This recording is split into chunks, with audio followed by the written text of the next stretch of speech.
You think you know everything about the Bible? But what if I told you there are stories so strange, almost unbelievable, that even lifelong Bible readers rarely hear about them? Imagine a donkey speaking to save its master's life, wheels covered in eyes moving as if alive, or a mysterious king without parents blessing the patriarch Abraham. These moments don't just shock you, they hold profound lessons about God's power, mercy, and purpose. Today we're diving into 11 little-known mysteries of the Bible, from judgments etched on walls to colossal creatures that make the oceans tremble. And stick around until the end to witness a majestic vision of God's glory that could transform how you understand faith. Before we begin, help us spread these stories. Hit the like button, subscribe to the channel, and turn on notifications so you don't miss any of these discoveries. Are you ready to embark on an astonishing journey? Let's uncover the Bible's most enigmatic pages. Urim and Thummim, the stones that speak God's will. Imagine being able to ask God a question and receive a clear answer through two mysterious stones. The Urim and Thummim did just that. In our modern world, we're used to seeking advice from books, friends, or the internet. But thousands of years ago, the Israelites had a miraculous method to commune with God. These stones, carefully kept in the high priest's sacred garments, were not just holy objects, but a direct link to the Creator's will. How did they work, and why did they appear in life-or-death moments for figures like David and Saul? Let's explore this gripping story. In the Old Testament, the Urim and Thummim are mentioned several times, notably in Exodus 28:30, where God commands they be placed in the breastplate of judgment worn by the high priest, close to his heart. These stones, possibly small objects made of precious gems or metal, were stored in a special pouch on the ephod, a sacred garment embroidered with gold, purple, scarlet, and white threads. The name Urim means lights, and Thummim means perfection in Hebrew, suggesting they brought clarity and truth from God. Though the Bible doesn't describe exactly how they worked, scholars believe the high priest might have cast lots or observed signs from the stones to receive a yes or no answer from God. One of the most striking stories involving the Urim and Thummim occurs in 1 Samuel 23. At this time, David, the future king of Israel, was fleeing from King Saul, who pursued him out of jealousy. In the wilderness, David learned that the Philistines were attacking the city of Keilah, plundering its threshing floors. This was a critical moment, and David faced a tough choice. Should he lead his small band of men into this dangerous battle? Instead of acting rashly, David sought God's guidance. He summoned Abiathar, the priest, who brought the ephod containing the Urim and Thummim. David asked directly, "Should I go attack these Philistines?" The Bible records that God answered through the Urim and Thummim, "Go, attack the Philistines and save Keilah." But David's men were afraid and doubted the command. Undeterred, David asked God again for confirmation, and once more God affirmed, "Go, for I will help you." With this guidance, David led his men to defeat the Philistines, saving Keilah, proving the Urim and Thummim were a reliable tool for seeking God's will. The story doesn't end there. When David learned Saul was plotting to come to Keilah to capture him, he turned to the Urim and Thummim again, asking two questions. Will Saul come to Keilah? And will the people of Keilah betray me? Both times God answered clearly, Saul will come, and the people of Keilah will betray you. Thanks to these answers, David escaped in time, avoiding death. Astonishingly, even Saul, David's pursuer, used the Urim and Thummim in another situation. In 1 Samuel 14, during a battle against the Philistines, Saul swore an oath, cursing anyone who ate before victory was won. His son Jonathan, unaware of the oath, ate honey to regain strength. When Saul used the Urim and Thummim to ask God about battle plans, God remained silent, signaling sin among the people. Saul used the Urim and Thummim to investigate, and they pointed to Jonathan. Saul declared, "Jonathan, you must surely die." But the people, remembering Jonathan's valor, pleaded for him, saving him from death. The significance of the Urim and Thummim goes beyond their role as tools. They symbolize God's direct presence and guidance in the Old Testament, a time when people lacked the complete Bible or the indwelling Holy Spirit as in the New Testament. Scholars like Flavius Josephus in Antiquities of the Jews suggest the Urim and Thummim might have glowed to convey God's will, though the Bible doesn't confirm this. David's story shows trust in God during perilous times, while Saul and Jonathan's story highlights the seriousness of vows before God and the power of mercy through intercession. The Urim and Thummim also raise a question. What happens when people lose this direct connection with God? Today we can learn to seek God's will through prayer and scripture, but the wonder of the Urim and Thummim reminds us of the unique bond between God and his people. The Urim and Thummim were more than stones. They were a bridge to divine will, teaching us about obedience, reverence for God, and the strength of mercy. This story makes us wonder, if you could ask God one question and get an immediate answer, what would you ask? 2. The talking donkey saves Balaam's life. A donkey suddenly speaks like a human to save its master from an angel's sword. Is this story real? Among the Bible's strange tales, this is one that makes readers pause and wonder, how could an animal speak? Even more miraculous is that the donkey not only spoke, but saved its master's life, while the master himself was blind to God's will. Let's step into the story of Balaam, a prophet tempted by wealth, and the faithful donkey that changed everything. The story is recorded in Numbers 22, 21-35. Balaam, a renowned but controversial prophet, was hired by Balak, king of Moab, to curse the Israelites, who had camped near Moab's border after leaving Egypt. Balak feared Israel's strength and offered a hefty reward. Though God warned Balaam not to go, he set out on his donkey with 2 servants toward Moab. On the way, an angel of the Lord appeared, sword in hand, blocking the path. Remarkably, Balaam didn't see the angel, but his donkey did. The first time, the donkey veered off into a field to avoid the angel, prompting Balaam to strike it in anger. The second time, on a narrow path between 2 vineyards, the donkey pressed against a wall, crushing Balaam's foot, and he struck it again. The third time, with no way around, the donkey lay down. Furious, Balaam beat the donkey harder with his staff. At that moment, the unimaginable happened. The Bible states, "The Lord opened the donkey's mouth, and it said to Balaam, 'What have I done to you that you've struck me these 3 times?'" Astonishingly, Balaam wasn't shocked and replied as if speaking to an animal were normal. "Because you've mocked me. If I had a sword, I'd have killed you." But then the Lord opened Balaam's eyes, and he saw the angel standing with a drawn sword. Balaam fell face down, terrified. The angel rebuked him for his cruelty to the donkey, saying it had saved his life 3 times by dodging. The angel warned, "Your path is perverse in my sight." Balaam confessed his sin, offered to return, but was allowed to continue with the condition that he speak only what God commanded. This story isn't just strange because a donkey spoke, it reveals layers of meaning. First, it shows God can use any creation, even a lowly animal, to fulfill his purpose. The donkey, despite being beaten, remained loyal, protecting Balaam, embodying humility and obedience in contrast to Balaam's pride and greed. Jewish scholar Rashi suggests the donkey's speech was a miracle to humiliate Balaam, as an animal proved more attuned to God than a prophet.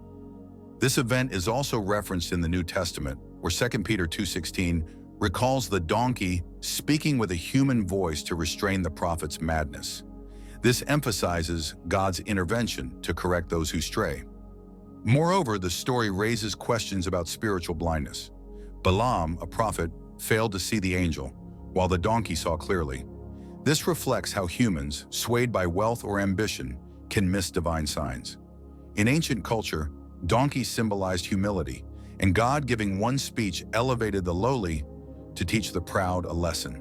The story echoes other biblical miracles, like Moses' staff turning into a serpent, showing God can use any means to reveal his power.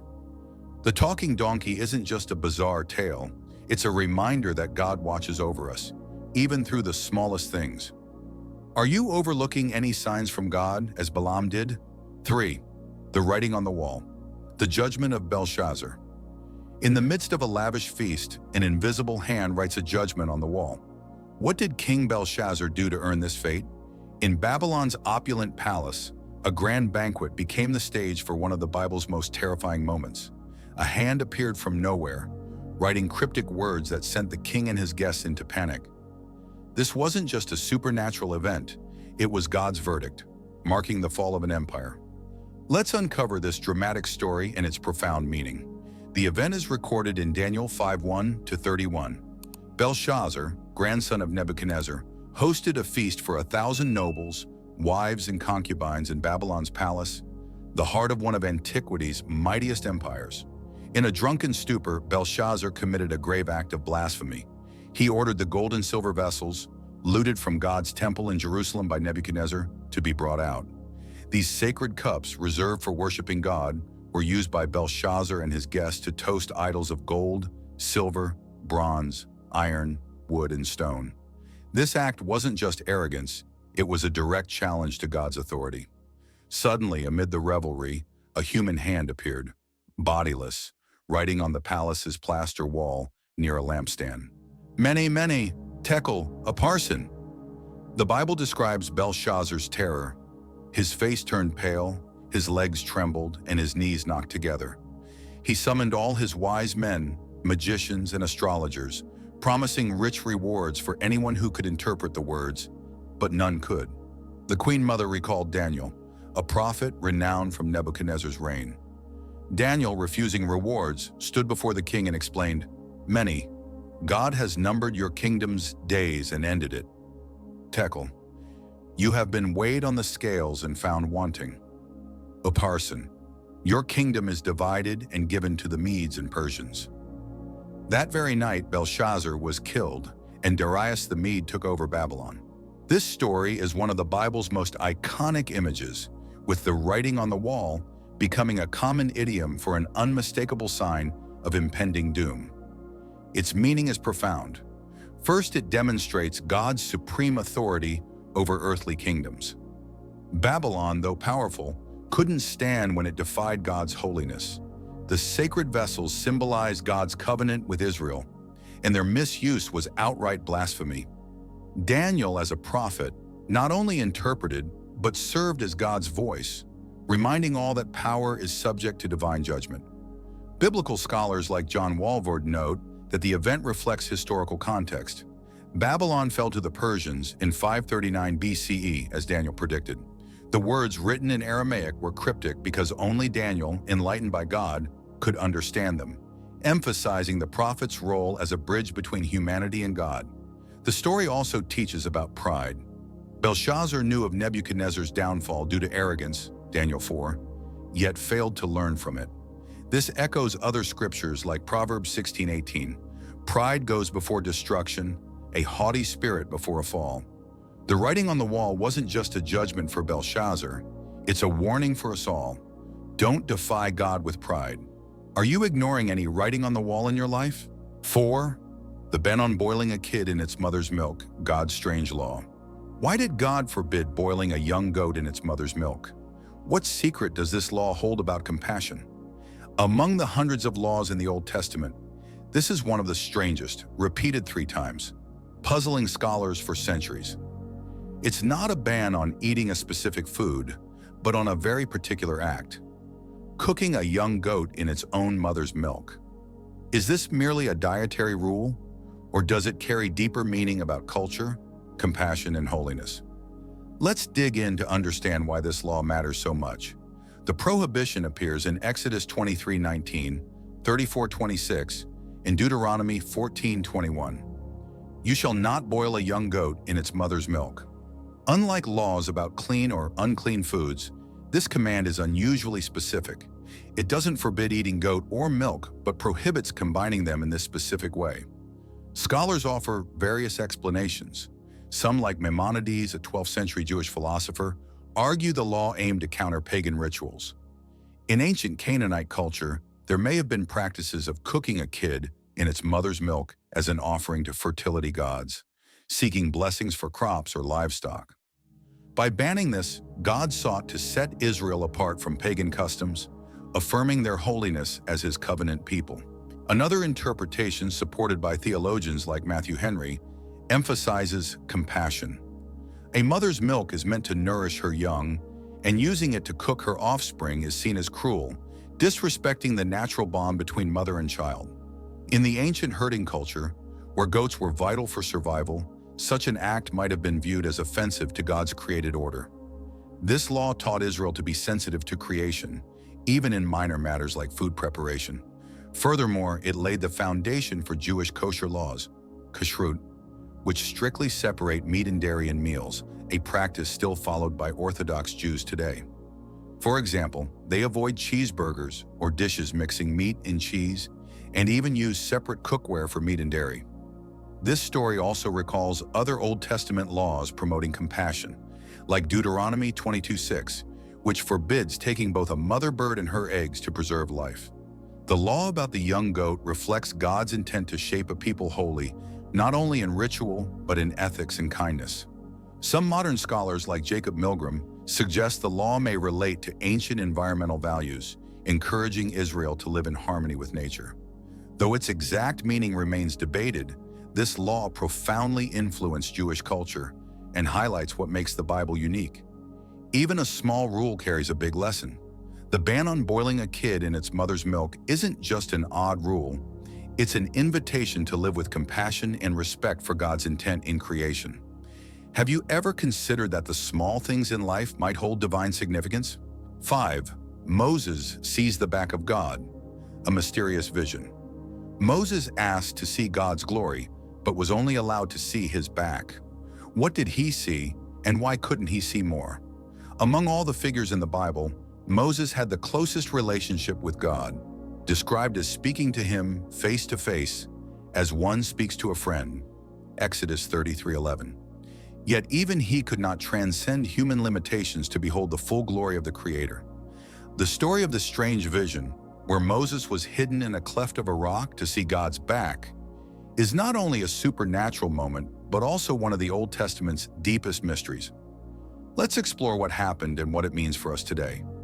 The event is recorded in Exodus 33:18-23. After the Israelites sinned by worshiping the golden calf, Moses interceded for God to forgive them and continue leading them. In a bold moment, Moses made an unprecedented request. Please show me your glory. This wasn't an ordinary prayer, but a yearning to understand God's nature more deeply. God's response was both solemn and gracious. He said, "You cannot see my face, for no one can see me and live." But God didn't entirely deny the request. He promised to let Moses see a portion of his glory, described figuratively as his back. God instructed, "Stand on the rock. When my glory passes by, I will put you in a cleft of the rock and cover you with my hand until I have passed. Then I will remove my hand, and you will see my back, but my face must not be seen." Following God's command, Moses stood in a cleft of the rock on Mount Sinai, where he had previously received the Ten Commandments. As God's glory passed by, he covered Moses with his hand to protect him from the overwhelming holiness. Only after the glory had passed did Moses see God's back, a veiled manifestation of his presence. The Bible doesn't describe in detail what Moses saw, leaving a mystery that has sparked debate among scholars and theologians for centuries. Some, like Augustine, suggest the back is an anthropomorphic expression, referring to a small portion of God's glory, as his full holiness would destroy a human. Others, like the Jewish commentator Rashi, propose Moses may have seen a trace of God, such as lingering light or a radiant aura. The significance of this vision is profound. First, it underscores God's absolute holiness. Even Moses, chosen by God, could not withstand his full presence.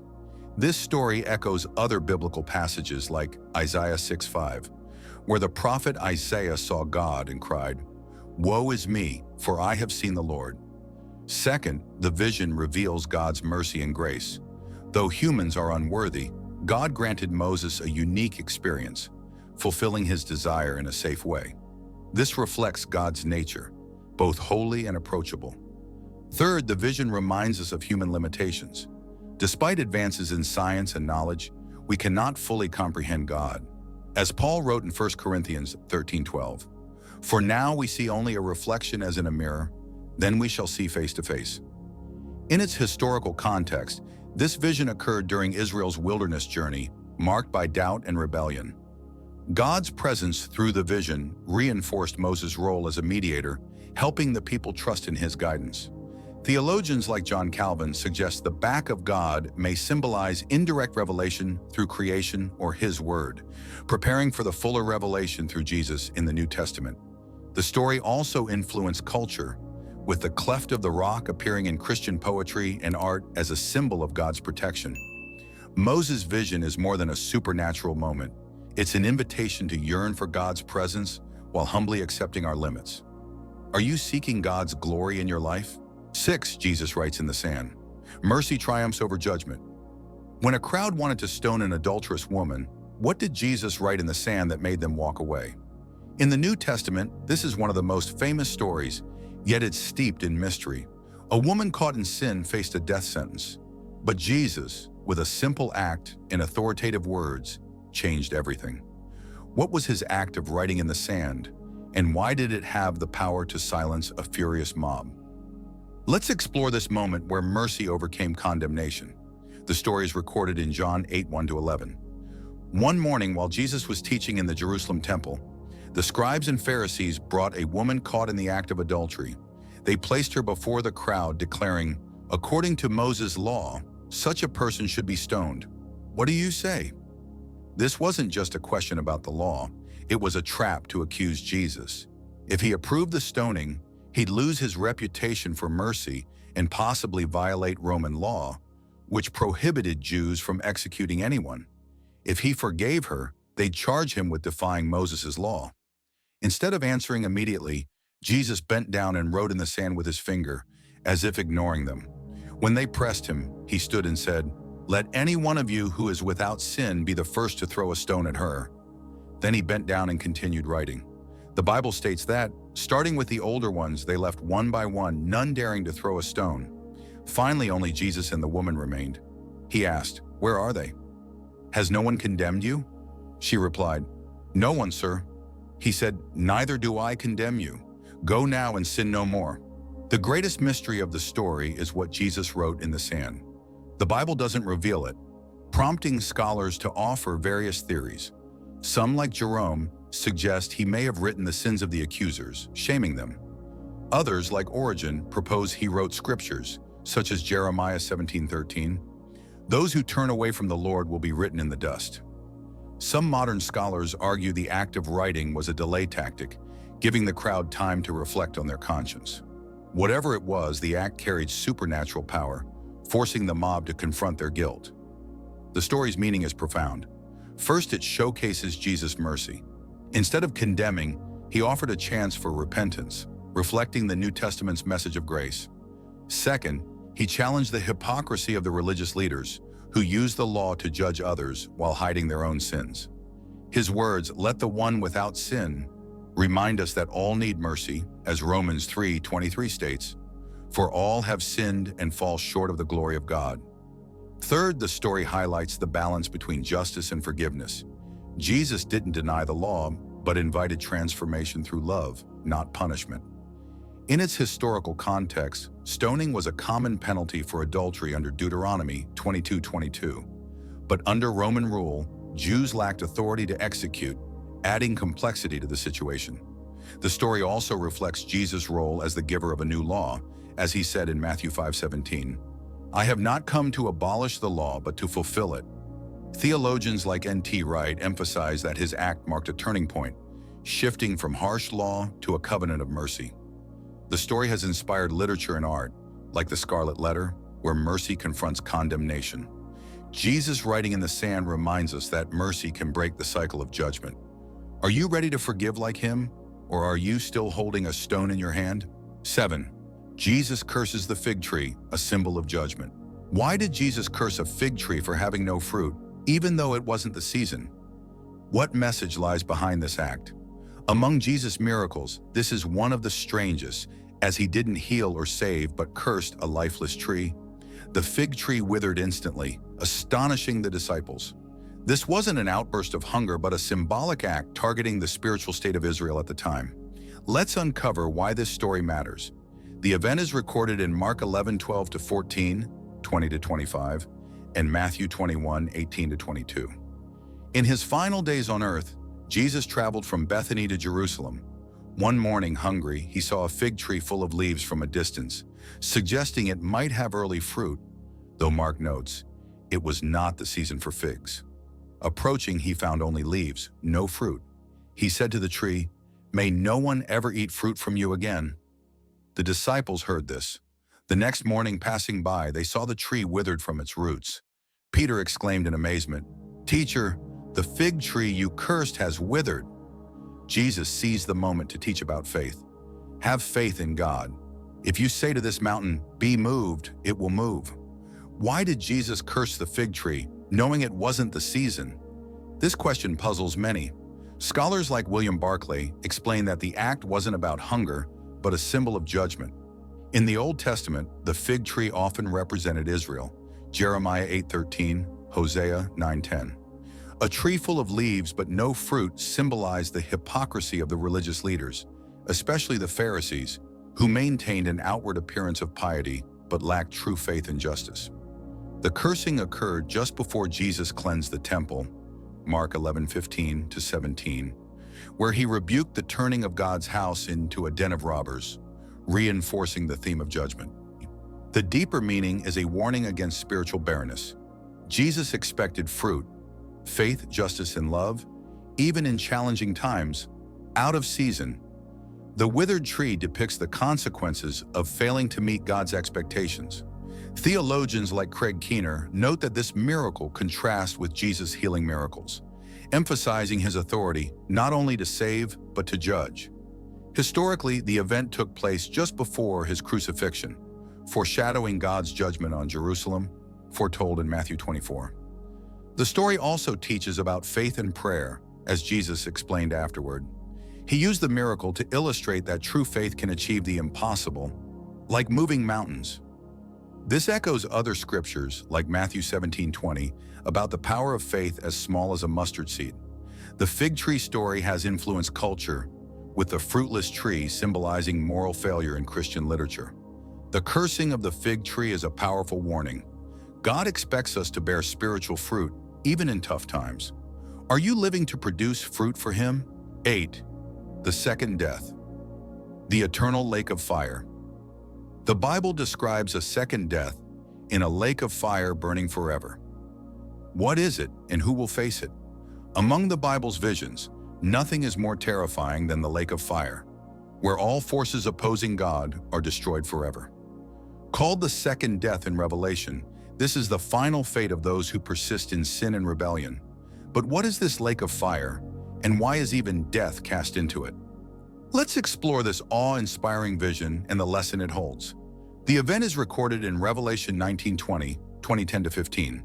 In the final vision, after the Battle of Armageddon, the beast, symbolizing anti-God power, and the false prophet, deceiver of the world, are captured and thrown alive into the lake of fire burning with sulfur. After 1,000 years, Satan is released, deceiving nations to rebel against God, but is defeated. The Bible states, "The devil who deceived them was thrown into the lake of fire and sulfur, where the beast and false prophet were. They will be tormented day and night forever." After judgment before the great white throne, those whose names are not in the book of life, including the cowardly, unbelieving, vile, murderers, sexually immoral, sorcerers, idolaters, and liars, are cast into the lake of fire. Astonishingly, death and Hades are also thrown in, signifying the complete destruction of evil. Revelation 20:14 calls this the second death. The meaning of the second death is profound and debated. First, it represents God's final judgment. The lake of fire isn't a place of reform, but eternal destruction, as Matthew 25:46 describes eternal punishment. Scholars like John Walvoord explain that fire and sulfur symbolize agony and total annihilation, inspired by the imagery of Sodom and Gomorrah, Genesis 19. Second, the second death underscores God's victory over evil. Casting death and Hades into the lake of fire shows God abolishing death's power, as 1 Corinthians 15:26 states, "The last enemy to be destroyed is death." Third, the vision is a warning to humanity. The list of those cast into the lake includes not only major sinners, but the cowardly and unbelieving, reminding us that faith and loyalty to God are paramount. Historically, Revelation was written during the early church's persecution under the Roman Empire. The lake of fire offered hope to believers, assuring that their oppressors would face judgment. Theologians like G.K. Beale note that the second death contrasts with eternal life in Revelation 21, highlighting the stark choice between two destinies. The story has influenced culture, with the lake of fire appearing in literature like Dante's Inferno, depicting hell. The second death reminds us that today's choices lead to an eternal destiny. Are you living so your name is written in the book of life? 9. Melchizedek, the king without parents. A figure with no parents, no beginning or end, blesses Abraham and then vanishes. Who is Melchizedek?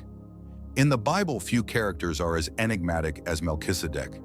He appears briefly, leaves a profound impact, and then disappears from the narrative, sparking centuries of debate among scholars and theologians about his nature. Is he a king, a priest, or a foreshadowing of Jesus himself?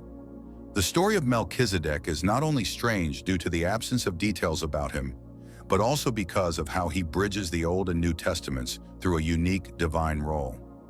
Let's explore this mysterious figure and his deep significance. The event is recorded in Genesis 14:18-20 and further explained in Hebrews 7:1-17. After Abraham's victory in a battle to rescue his nephew Lot from foreign kings, he returns and encounters Melchizedek, king of Salem and priest of God Most High. The name Melchizedek means king of righteousness in Hebrew, and Salem is believed to be ancient Jerusalem, meaning peace. Unlike other kings offering war spoils, Melchizedek presents bread and wine, symbols of nourishment and fellowship. He blesses Abraham. May the God Most High, creator of heaven and earth, bless Abram. In response, Abraham gives him a tenth of the spoils, acknowledging his divine authority. Afterward, Melchizedek vanishes from the story, leaving no trace of his origin or fate. The strangest aspect of Melchizedek is the lack of information.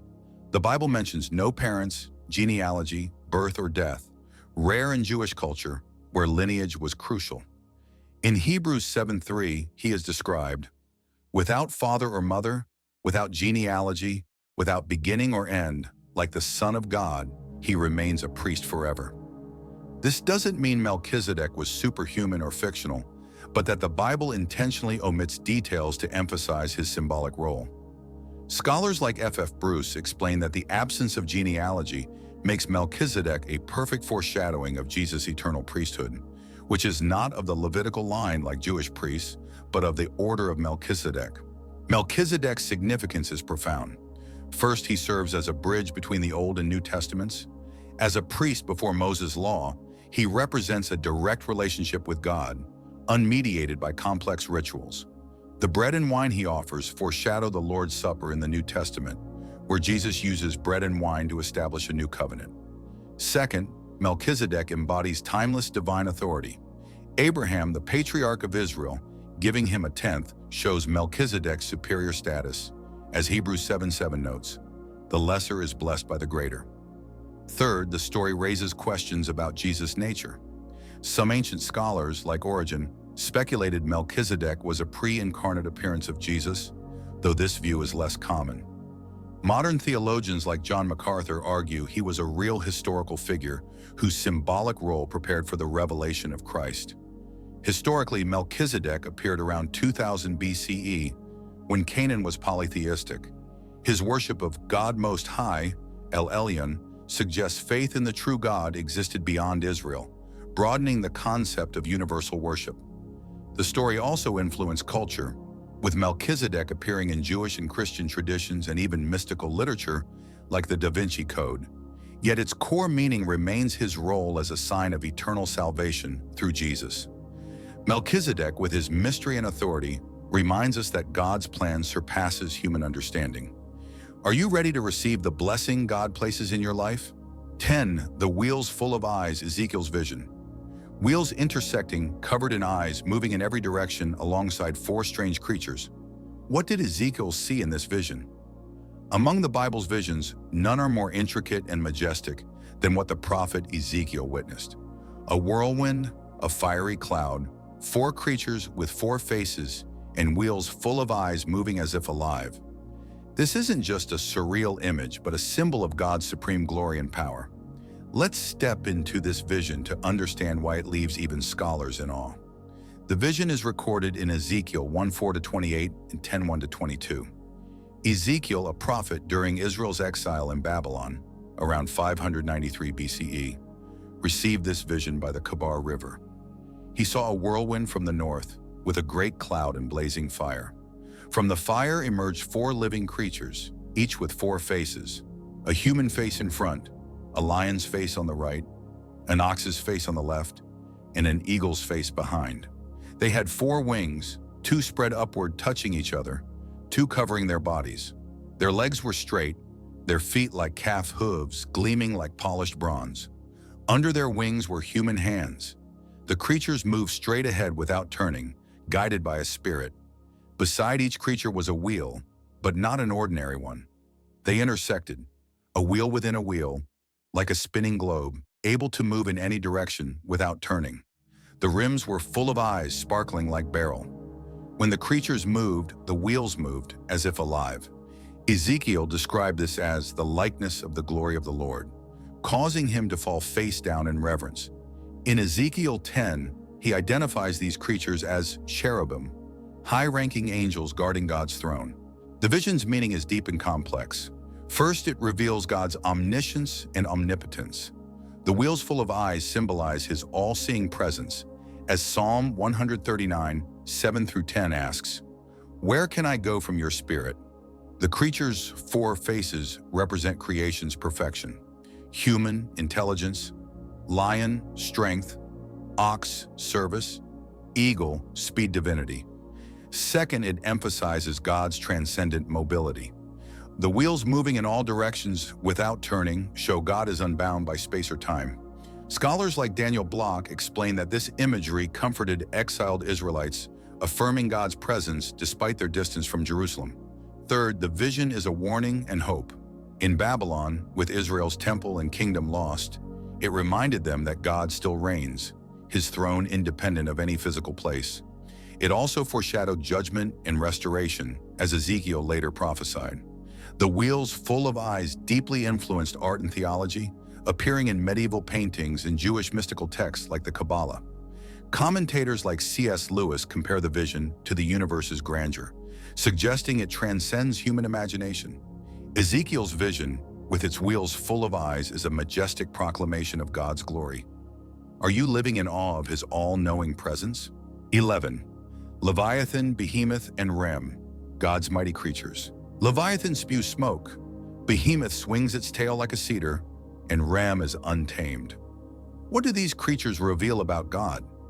The Bible doesn't just speak of humans and angels, but describes colossal, powerful beings that make even the bravest warriors tremble. Leviathan, Behemoth, and Rem are not mere animals, but symbols of primal strength and God's creative power. Are they real or legendary?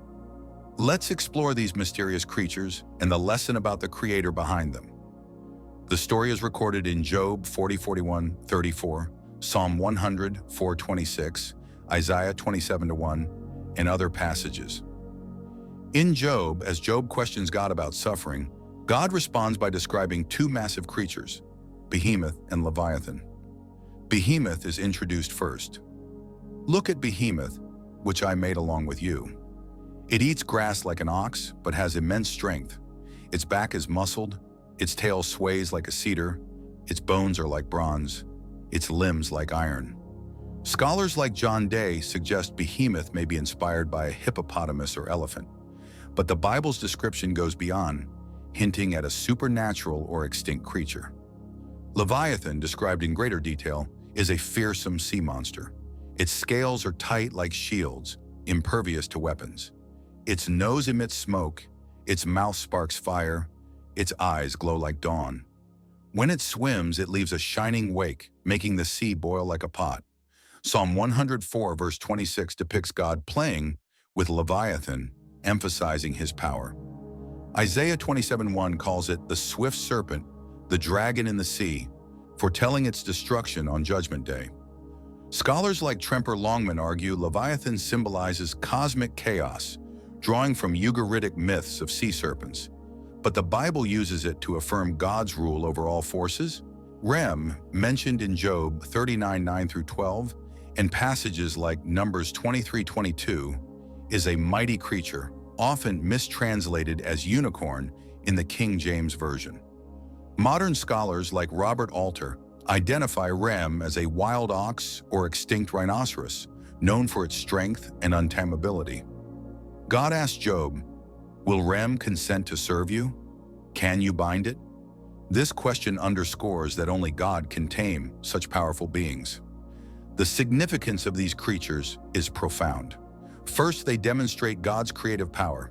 By describing Behemoth and Leviathan, God reminds Job that he is the creator of all, including beings humans cannot comprehend or control. Second, they symbolize mastery over chaos. Leviathan, often linked to chaos in ancient Near Eastern culture, is subdued by God. As Psalm 74:14 states, "You crush the heads of Leviathan." Third, they teach humility.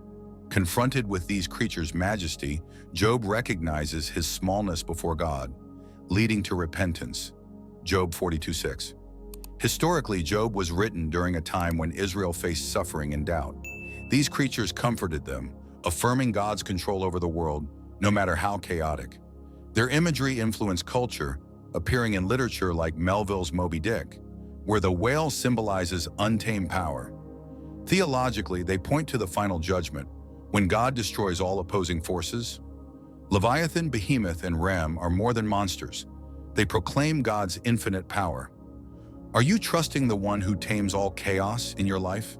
These strange stories, from stones speaking God's will, a donkey saving a prophet, to visions of wheels full of eyes and mighty creatures, are not just words on a page. They are vivid reminders that the Bible is a treasure trove of power, mystery, and God's presence in every aspect of creation. Each story, whether supernatural or perplexing, carries a message. God is always at work, even through the smallest things, to guide, correct, and bless us. Have you ever wondered, in your own life, are there signs from God you're overlooking? Are you ready to dig deeper, uncover the true meaning of these visions, and live fully for Him? If you found this video captivating, help us spread the message by hitting like, sharing with friends, and subscribing to the channel for more biblical mysteries. Don't forget to turn on notifications for our next video. Thank you for joining us on this journey. May your day be filled with peace and blessings from God. See you in the next videos.